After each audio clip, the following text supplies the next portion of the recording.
Many of you brothers listen to me and LAR Movement's classic podcast, the Brother Pill podcast, and me and him, among with some other people here and there, we have had this podcast going on for a little over 2 years, although it's sporadically produced.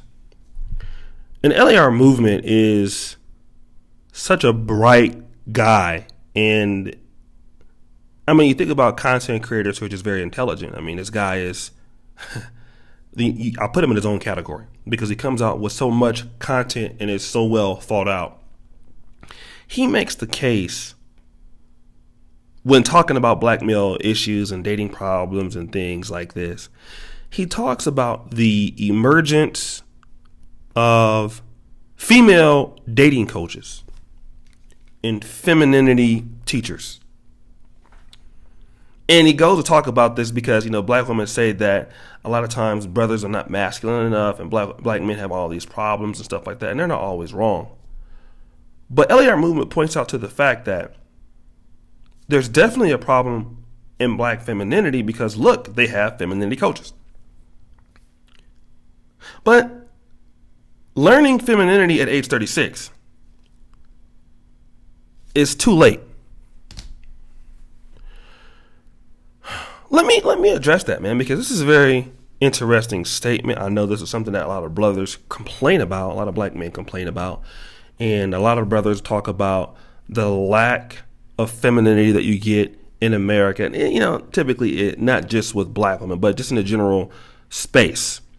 It's a problem in American society because of liberalism and a lot of rules that protect women, according to most. But when you look at femininity coaches in today's realm, the majority of them that I see, a lot of them hail from the South, the Atlanta region. I think somewhere in Texas. One of the things is the ladies that are femininity coaches are doing very well are older than age 36. So April Mason, people like that. And the message that they teach is that you should learn femininity. So because and what typically happens is on YouTube and any social media gathering place, people tend to follow you who are in your age group. All right. For example, I'm 38. The majority of people who follow me are not 18. Okay. They're in the same age group as me. Like 50% of my audience is between 34 and 39. Okay. So I'm going to resonate with people that are in my age group because we grew up in the same generation. They can relate better to me. And that's just really what it is. The same case goes for those women who are femininity or dating coaches. If they are 40, 45, 50, usually, a good percentage of those women that are listening to them could be in that same generation, give or take 10 years, all right? Maybe you get a shot of people from 18 to 25 or 25 to 34, but typically if a woman was to reach that audience, then that woman needs to be younger. And the problem that femininity coaches are having is that these women don't want to change. I believe Nicole Michelle talked about she went to Dallas, Texas, and for whatever reason, she saw like the biggest lack of femininity she ever could see. And people talked about that here in Black YouTube. But here's the issue. If you're a woman and you are 35 or 36, and now you are learning the true ideologies of femininity, 9 out of 10 times, I'm going to say this, 10 out of 10 times, it's too late. Okay? It's too late at that point. Because how are you going to learn this at age 36 or age 37? And it's not like femininity is like it's like a new skill or something, like learning computers or learning software or learning a new program that you use or learning Adobe Premiere. You see, that is learning technical things that can be that can be somewhat the basics of that come within 2 to 3 weeks, okay? You have no bias towards the program. You have no bias towards Adobe Premiere, or you have no bias towards YouTube, or when you start and you learn this business. I mean, you don't have any bias to it. But when you're a person that's been conditioned otherwise,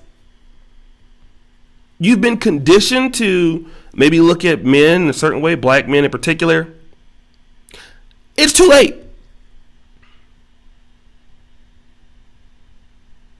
And now, if you have some things that have happened before in your life, like if you carry, children or debt or anything like that, despite your change of mindset, if that happens, which I highly doubt, that follows you.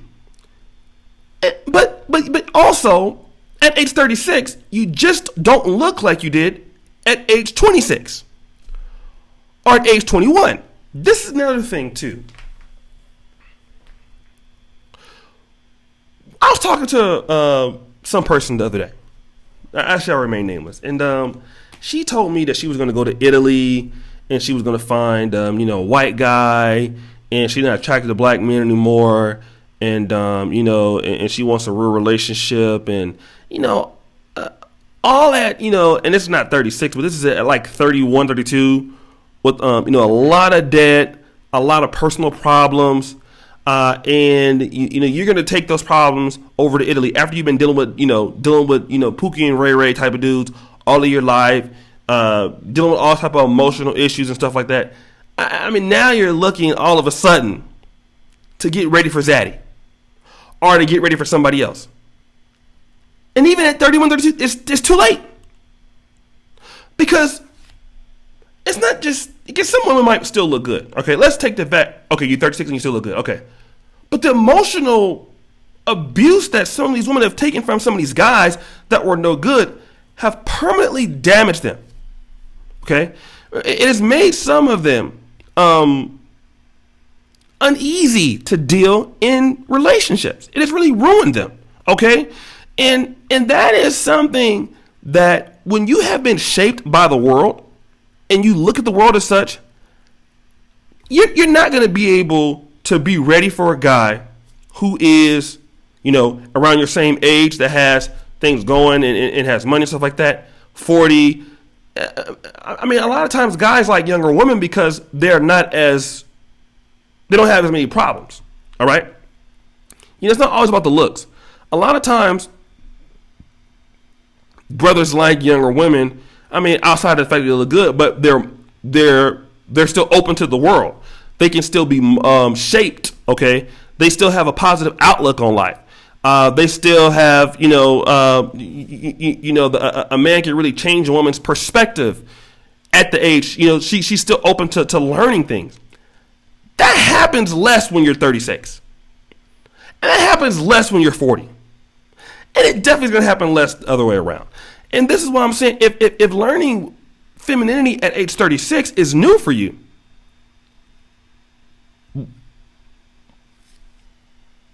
what happened when you were 16 or 17 or 18? I mean, because what was instilled probably by your parents was, you shouldn't kill, you shouldn't rob, you should follow the laws of the land, you should do all of these things. You mean to tell me that your parents didn't care enough about you to let you know what your roles were to do to be in a serious relationship? See, your parents should have started preparing you for that as a young lady. You see? And so your parents didn't prepare you for that. Now you want to learn it now. And now you're going to be even upset because it's really just too late.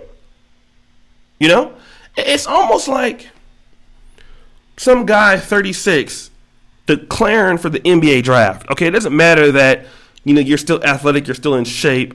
You're still can dunk. You probably can play. I mean, the thing about it is you're 36, right? How many years do you have left at that potential, at this capability? You look at you don't. And this is what we're not talking about here. This is the problem, okay? And femininity coaches, I mean, I don't know if they understand this. And maybe they feel in their skills are just above that, but guys are like, come on now, you can't repackage this person for me. All right. And for a lot of guys, that's a problem. You know, I'll leave that where it's at. All right, guys. So let me just do this. Go ahead, make sure you like the video, hit the bell, subscribe.